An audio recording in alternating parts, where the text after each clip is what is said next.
پاکستان نے انڈیا کا بندوبست کرنے کا فیصلہ کیا ہے، نہیں کھیلنا چاہتا تو تحریری طور پر بتایا تاکہ اپنا بندوبست کیا جائے۔ بینچ کا نام دے کے عدالت پر اعتراض کرنے والوں کی سکی ٹنڈ کر لی گئی نا، ایمرجنسی اور سب کچھ بند ہونے جا رہا ہے تو دوسری طرف ایک دروازہ کھلنا شروع ہوا ہے۔ امین الدین خان صاحب، ان کا آرڈر چلے گا آئینی معاملات، چیف جسٹس کا نہیں چلے۔ جب ملتان کا DHA بن رہا تھا، شہر کے چاروں طرف سے ہزاروں ایکڑ آم کے باغات تھے، وہ کاٹ دیے گئے۔ آپ دیکھیں کسی ایک فیکٹری کی چمنی کو دھواں بند ہوا کہ بھائی کوئی ایک اقدام بتائے نا کہ آپ نے کیا ہو جس سے نظر آئے انڈیا سے تو وہ گا رہی ہے۔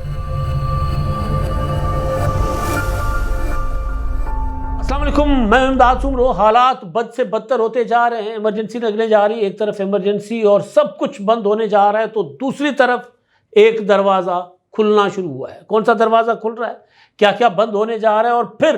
پاکستان نے انڈیا کا بندوبست کرنے کا فیصلہ کیا ہے۔ پاکستان انڈیا کو باہر نکال کر ہی دم لے گا، کامیاب ہوگا یا نہیں ہوگا، اس پر بات ہوگی۔ آج کا دن ایک بار پھر پاکستان کے لیے بڑا برا دن رہا ہے، اور وہ ماحول کے حوالے سے، موسم کے حوالے سے اس پر بات ہوگی۔ لیکن اس سے پہلے جو معاملہ ہے سپریم کورٹ آف پاکستان میں ایک آئینی بینچ 26ویں آئینی ترمیم کے بعد بنا لیا گیا، اور اب آئینی بینچ نے پراپر کام کرنا ہے، لیکن اس طرف اب چل پڑا ہوا ہے آئینی بینچ کا معاملہ۔ آج ایک اجلاس ہوا ہے، اور اجلاس سے پہلے ایک شکوہ بھی آیا یا پھر دکھی دل سے ایک بات بھی کی گئی، اگر آئینی بینچ وہ ہے تو کیا ہم غیر آئینی ہیں؟ جسٹس منصور علی شاہ صاحب نے کہا، اور پھر انہوں نے تگڑے تگڑے ریمارکس بھی دی۔ انہوں نے یہ بھی کہا کہ معاملہ آئینی ہو یا کوئی اور، ہم سن سکتے ہیں، ہم سنیں گے، ہم فیصلہ بھی کریں گے، اور اگر کوئی ہم سے پوچھے گا تو ہم کہیں گے ہمیں اختیار ہے، ہم سن سکتے ہیں، آپ کون ہوتے ہیں پوچھنے والے؟ اور پھر آخر میں کہا کہ میں گپ شپ ہی کر رہا تھا، اس معاملے کو سیریس نہ لیجئے گا، اور معاملہ آئینی بینچ کے لیے غیر معینہ مدت تک ملتوی کر دیا گیا۔ انتظار یہ تھا کہ آئینی بینچ بنانے کے لیے جو پریکٹس اینڈ پروسیجر کمیٹی ہے آئینی بینچ والی، جسٹس امین الدین خان صاحب کی سربراہی میں، جس میں جسٹس مندوخیل صاحب اور جسٹس محمد علی مظہر صاحب جس کے رکن ہیں، وہ کیوں نہیں میٹ کر رہی، وہ کیوں نہیں بیٹھ رہی؟ تو بہرحال فائنلی آج اس کا اجلاس بھی ہوا ہے، اور اجلاس کا باضابطہ پریس ریلیز بھی جاری کر دیا گیا ہے، اور ابھی کچھ آؤٹ لائنز یا کچھ گائیڈ لائنز طے کی گئی ہیں کہ کیا کیا ہوگا، کس طرح یہ آئینی بینچ کام کرے گا۔ ابھی تک تو 7 رکنی آئینی بینچ ہے، یا بیسیکلی 7 رکنی کورٹ کہلائے گی۔ بیسک بینچ کا نام دے کے وہ اپنا اعتراض، عدالت پر اعتراض کرنے والوں کو کی سکی ٹنڈ کر لی گئی نا، تو ان کو مطلب وہ کہہ رہے تھے نہیں، یہ آئینی بینچ نہیں، آئینی عدالت نہیں، آئینی بینچ ہونی چاہیے۔ تو جس طرح یہ بینچ کام کرے گا، یا یہ جو جج صاحبان جو 7 رکنی، پھر اس میں مزید اضافہ بھی ہوگا، KPK سے ایک جج اور آنا ہے، اور امکان ہے کہ 13 یا 14 رکنی یہ بینچ ہو جائے گا فائنلی، یا ممکن ہے کہ جب سپریم کورٹ آف پاکستان کی ٹوٹل اسٹرینتھ جو ہے 34 کی، جو اب نئے قانون کے مطابق 34 جج ہو گئے، 17 سے 34 ہو جائیں گے جب، تو پھر ممکن ہے کہ 17 رکنی آئینی بینچ ہی الگ ہو، جس میں پھر معاملات کم از کم جو آئینی بینچ ہوگی وہ تو 5 ججز پر مشتمل ہوگی نا، کسی بھی مقدمے کو، مدعے کو سننے کے لیے پریکٹس اینڈ پروسیجر ایکٹ کے تحت۔ تو پھر وہ مکمل جب عدالت آ جائے گی، مکمل اسٹرینتھ آ جائے گی، تو پھر پراپر کام کرنا شروع کرے گی عدالت۔ لیکن میں گزارش یہ کر رہا تھا کہ وہ جو سکی ٹنڈ کر لی گئی نا اس طرح پھیر لیا گیا ان کے اوپر، جو اعتراض کر رہے تھے، تحفظات کا اظہار کر رہے تھے کہ نہیں جی ہم تو آئینی عدالت نہیں بننے دیں گے، آئینی بینچ بنائیں۔ تو آئینی بینچ کا طریقہ کار بھی وہی کیا گیا جو مکمل عدالت کا ہوتا ہے، یعنی آئینی بینچ کے جو سربراہ ہیں جسٹس امین الدین خان صاحب، ان کا آرڈر چلے گا آئینی معاملات میں، چیف جسٹس کا نہیں چلے گا، چاہے وہ سپریم کورٹ کی انتظامیہ ہو، رجسٹرار آفس ہو یا کچھ اور، ان کا الگ سے پورا سسٹم الگ ہے۔ یعنی پریکٹس اینڈ پروسیجر کمیٹی جب الگ ہو گئی ان کی، تو پھر اس کا مطلب ہے کہ پراپر ایک عدالت کے تحت وہ کام کریں گے۔ بہرحال جو آج اجلاس ہوا ہے اس کے متعلق کہا یہ گیا ہے کہ جناب اجلاس ہوا جسٹس امین الدین خان صاحب کے کمرے میں، اور اس میں ان کے چیمبر میں، اور اس میں تمام معاملات کا جائزہ لیا گیا، اور آئینی بینچز کی تشکیل کے لیے آرٹیکل 191A کے تحت مقدمات کی کلر کوڈنگ کرنے کا فیصلہ کیا گیا، یعنی کون سا جو ہے وہ فوری نوعیت کا مقدمہ ہوگا، کون سا روکا جا سکتا ہے، کون سا جو ہے وہ اتنا ارجنٹ نہیں ہے، اس کے لیے کلر کوڈنگ کا فیصلہ ہوا، اور جائزہ لیا گیا تمام چیزوں کا، اور طریقہ کار سمیت دیگر امور پر بھی تبادلہ خیال کیا گیا۔ اور میٹنگ میں جسٹس امین الدین خان کو زیر التوا آئینی مقدمات پر بریفنگ دی گئی، اور بتایا گیا، یعنی یہ ظاہر ہے جو ایڈمنسٹریشن ہے سپریم کورٹ کی، انہوں نے دیا، اور بتایا گیا کہ آرٹیکل 184 کی ذیلی شق 1، آرٹیکل 184 کی ذیلی شق 3 کے کیسز زیر التوا ہیں، اور آرٹیکل 186 سمیت انسانی حقوق کے کیسز بھی زیر التوا ہیں۔ 26ویں ترمیم کے بعد آرٹیکل 191A کے تحت مقدمات کی کلر کوڈنگ کا فیصلہ وہ میں نے آپ کو بتا دیا وہ ہوا، اور اس کے لیے سینئر ریسرچ آفیسر جو ہیں مظہر علی خان کو آرٹیکل 199 کے مقدمات کی اسکروٹنی کا ٹاسک بھی دیا گیا، اور اعلامیہ جو جاری کیا گیا اس میں کہا گیا کہ مقدمات کو سماعت کے لیے مقرر کرنا اور بینچز کے بیٹھنے کا فیصلہ 2 سینئر ممبران کی مشاورت سے ہوگا، اور کورٹ روسٹر کا اجرا جو ہے کیا جائے گا اس طرح، اور ہفتے کے مقدمات کے لیے بھی 2 سینئر ممبران سے مشاورت کا فیصلہ کیا جائے گا، یعنی ہفتہ وار جو روسٹر جاری ہوتا ہے۔ اعلامیہ میں کہا گیا کہ جسٹس امین الدین خان، جسٹس جمال خان مندوخیل اور جسٹس مظہر علی پر مشتمل کمیٹی آئینی بینچ بنائے گی، وہ جو میں آپ کو پہلے بتا چکا ہوں، اور آئندہ اجلاس کا شیڈول بعد میں جاری کیا جائے گا۔ 3 رکنی ججز کمیٹی کم از کم 5 ججز پر مشتمل آئینی بینچ بنائے گی، تاہم کمیٹی کے 1 رکن جو ہے وہ بیرون ملک ہیں، ان کی وطن واپسی پر کمیٹی کا اجلاس ہوگا، اور اعلامیہ میں یہ کہا گیا کہ 6 نومبر کے آئینی بینچز سے متعلق اجلاس کے میٹنگ منٹس جاری کیے گئے، اور 6 نومبر کا اجلاس کمیٹی ممبر جسٹس جمال مندوخیل کی عدم دستیابی پر ملتوی کیا گیا تھا، یہ ملتوی ہوا، اس کے میٹنگ منٹس جاری ہوئے۔ اچھا جی، اب ایمرجنسی جو ہے نا اس پر میں بعد میں آتا ہوں، جو ایمرجنسی والی صورتحال پاکستان میں بنی ہوئی ہے، لیکن ایک ایمرجنسی کرکٹ کی دنیا میں بھی ہے، اور وہ ہمیشہ کی طرح انڈیا کی اور مودی سرکار کی ہٹ دھرمی کی وجہ سے ہے۔ ایسی نہیں کھیلیں گے جی پاکستان جا کے، نہ کھیلو، مطلب ظاہر ہے کرکٹ کو اس پر نقصان تو ہوگا، لیکن اب مسئلہ یہ ہے کہ آپ کا ایک بار نخرہ اٹھایا کہ آپ ایشیا کپ میں نہیں آئے، تو آئی سی سی نے کہا کہ چلیں سری لنکا میں انڈیا کے میچز کروا لیتے ہیں، اور پھر ایشیا کپ کے جو آرگنائزیشن تھی، ایشیا کپ ایسوسی ایشن جو ہوتی ہے، کونسل جو ہے، اس نے لابنگ کر لی تھی جے شاہ نے، تو ادھر میجورٹی نے فیصلہ یہ کیا کہ جی جو انڈیا کہہ رہا ہے وہی کر لیتے ہیں، تو سری لنکا میں انڈیا کے میچز ہوئے۔ لیکن اب آئی سی سی کی چیمپئنز ٹرافی ہونے جا رہی ہے پاکستان میں فروری اور مارچ میں، سارا کچھ پہلے سے طے ہوتا ہے، شیڈیول ہوتا ہے کہ جی کب کون میزبانی کرے گا، لیکن بالکل عین وقت پر آ کر انڈیا والے بالکل اسی آپ کا دور دراز کا کوئی رشتہ دار ہوتا ہے قریب کا،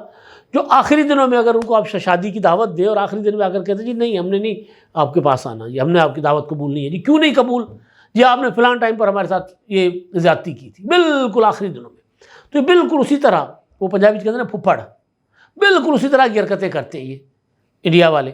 اب بالکل مطلب تمام تیاریاں مکمل ہیں، شیڈیول فائنل ہونے جا رہا تھا، 11 تاریخ کو ٹرافی کی رونمائی تھی، اور انہوں نے کہا کہ جی ہم پاکستان نہیں آ سکتے، تو پاکستان نے کہا ٹھیک ہے۔ پھر جو خبریں آ رہی ہیں وہ یہ ہیں کہ جو پی سی بی ہے اور اس کی انتظامیہ جو ہے، انہوں نے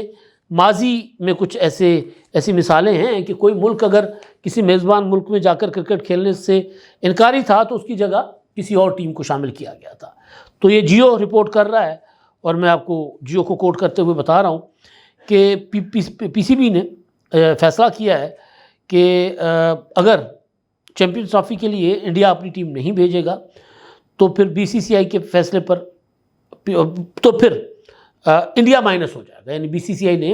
جو انڈین بورڈ ہے انہوں نے فیصلہ کیا تو پھر انڈیا کو مائنس کیا جائے، اور اس پر آئی سی سی سے باضابطہ خط و کتابت کرنے کے لیے، کرسپونڈنس کے لیے پی سی بی نے غور شروع کر دیا ہوا ہے، اور پاکستان کرکٹ بورڈ نے بھارت کے خلاف سخت موقف اپنانے کے لیے ابتدائی موقف میں 1996 اور 2003 کے ورلڈ کپ کی مثال پیش کرنے کا فیصلہ کیا ہے۔ 1996 میں آسٹریلیا اور ویسٹ انڈیز نے سری لنکا میں کھیلنے سے انکار کیا تھا، جبکہ 2003 میں نیوزی لینڈ نے کینیا اور انگلینڈ نے زمبابوے میں کھیلنے سے انکار کیا تھا، اور آئی سی سی نے انکار کرنے والی ٹیموں کے میچز میں حریف ٹیموں کے پوائنٹس دے دیے تھے۔ تو اب اگر انڈیا نہیں آتا تو پھر اس کے جو ان کے مخالف جو دوسرے پول میں لوگ ہوں گے، جو اس پول میں جو مخالف ٹیم ہوگی اس کو وہ نمبر دے دیے جائیں گے اور انڈیا مائنس ہو جائے گا۔ ذرائع سے کوٹ کر رہا ہے جیو کہ پی سی بی کا آئی سی سی میں یہ موقف ہوگا کہ ماضی میں ٹیموں کے نہ آنے پر وینیو تبدیل نہیں کیا گیا، ان مثالوں کی بنیاد پر پاکستان ایک سخت موقف اپنائے گا۔ پاکستان اس بنیاد پر مائنس انڈیا چیمپئنز ٹرافی کی تجویز بھی دے سکتا ہے۔ بھارت کی جانب سے چیمپئنز ٹرافی پر اب تک کوئی بات تحریری طور پر نہیں کی گئی، لیکن کیونکہ انڈین میڈیا رپورٹ کر رہا ہے اور اس کی تردید بھی انڈیا کا جو ہے وہ کرکٹ بورڈ انہوں نے نہیں کی۔ پاکستان کرکٹ بورڈ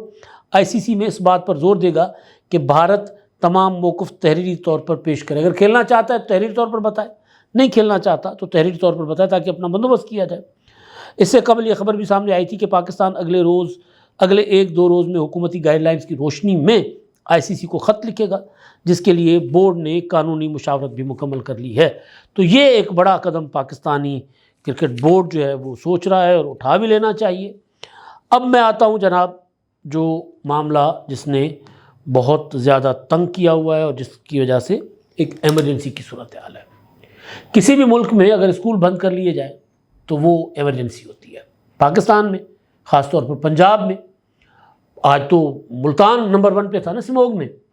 اور ملتان اس لیے تھا کہ آپ نے وہ تصویریں دیکھی ہوگی کہ جب ملتان کا DHA بن رہا تھا تو شہر کے چاروں طرف سے یا وہ ہزاروں ایکڑ جو آم کے باغات تھے وہ کاٹ دیے گئے تھے۔ ہم گھر بناتے ہیں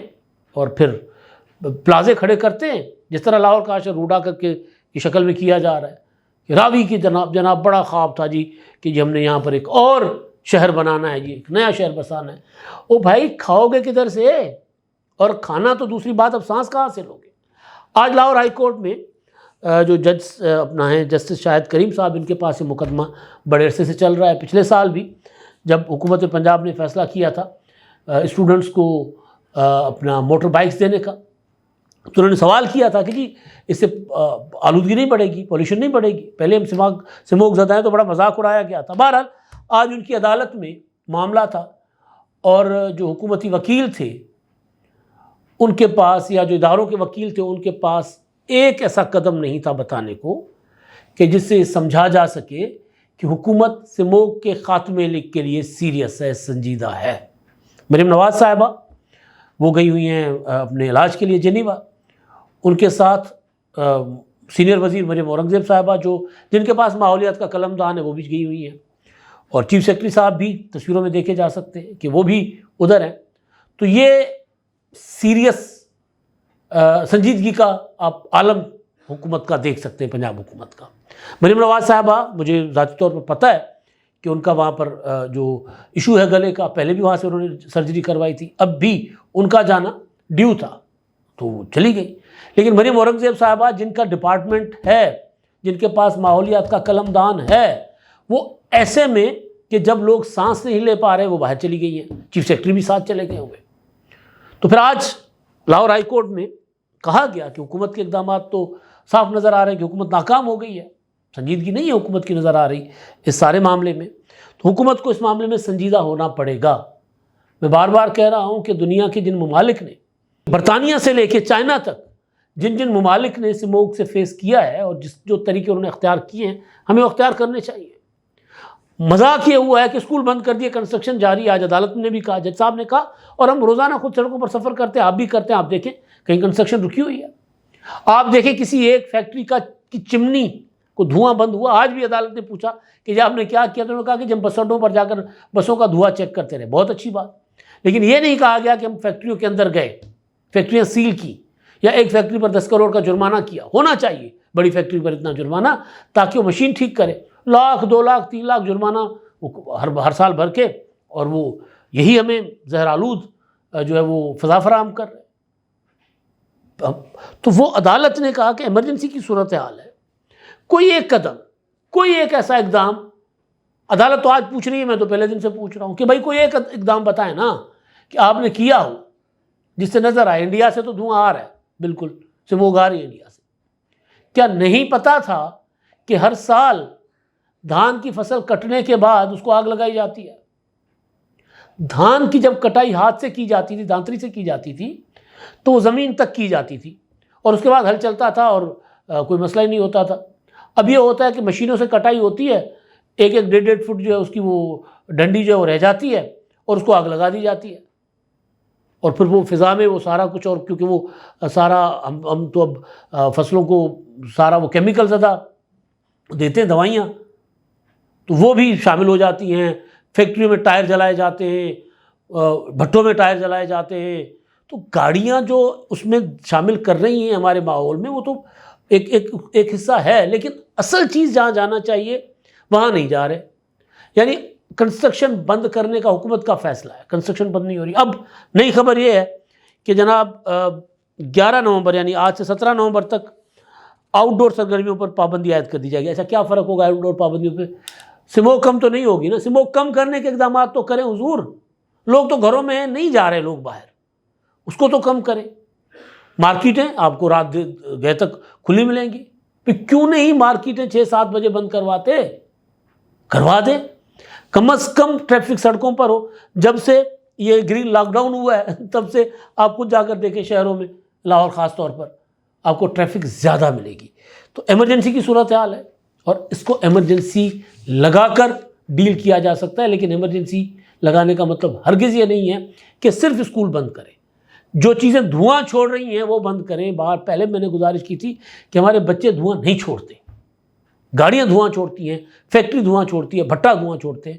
ان کو بند کریں، ان کے اوپر پابندیاں لگائیں، ان کے اوپر جرمانے ڈالیں. اب تک اتنا ہی. اللہ حافظ.